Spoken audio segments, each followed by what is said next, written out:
man's head, wearing a field cap that matches his uniform, appears before my eyes, backlit, obscured by deep shadow. At the back of the cap, a piece of khaki cloth hangs down to his shoulders. His eyes alone are shining, like a cat lurking in the half-light. My eyes, now wide open, meet his.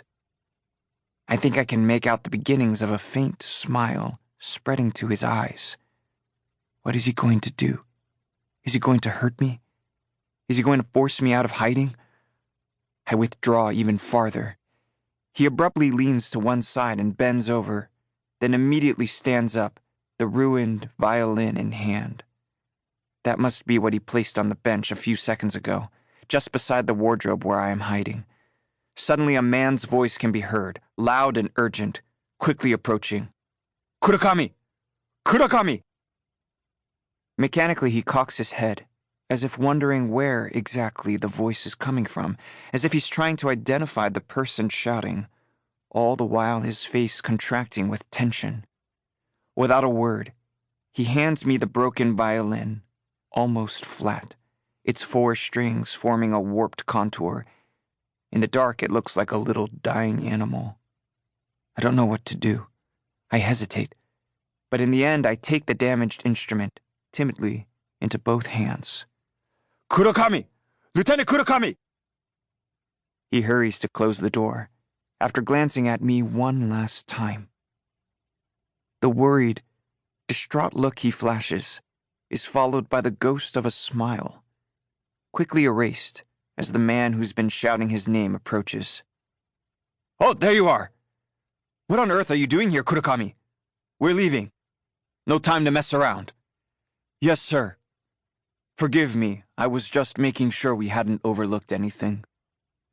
In the darkness of the wardrobe, I can distinctly hear the hard male voice I think belongs to the man who was shouting Kurokami. I'm surprised to hear the name Kurokami, because I never dreamed a last name could mean black hair. The man is saying something I can't grasp very well. His tone is commanding, or like that of someone who is very angry. He frightens me. Another male voice replies quite calmly, evenly, almost gently. Is that the voice of the man who gave me the violin? Gradually the voices recede, the footsteps too. I remain in darkness. Before long I can't hear anything, or rather, at the periphery of my ears I hear something like the faint, stubborn trill of dying cicadas. It's tinnitus, a word I learned from my father not long ago. In a way, it's the sound of silence. I peer through the keyhole. The room is dark, because the black curtains have been drawn. But there's enough light from the neons to convince me no one is here anymore. What time is it? Night hasn't fallen yet, but I'm starting to get hungry. I listen and convince myself that really no one is here anymore. So I lift the latch as quietly as possible, trying not to make the slightest noise as I open the door, but it creaks. "Shut up," I think. I wait a little. Nothing new. It's still as silent. There's no one here anymore. I put my canvas shoes back on. I'd taken them off to not make any noise. I leave my hiding place, the broken violin in my hands, and my book in the pocket of my trousers. I take a few timid steps. I'm having trouble walking. My legs have gone to sleep. I stop. I wait a few seconds. I start walking again. I cross the big hall and go toward the door. With all my weight, I push the heavy entrance door. Now I'm standing outside the Municipal Cultural Center.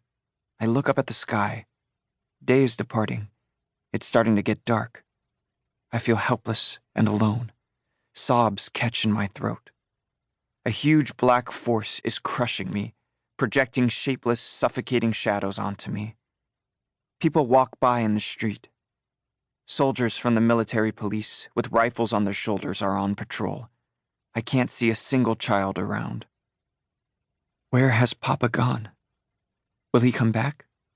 Or go straight home? I start down the street that leads home. I hurry my steps, cradling the ruined...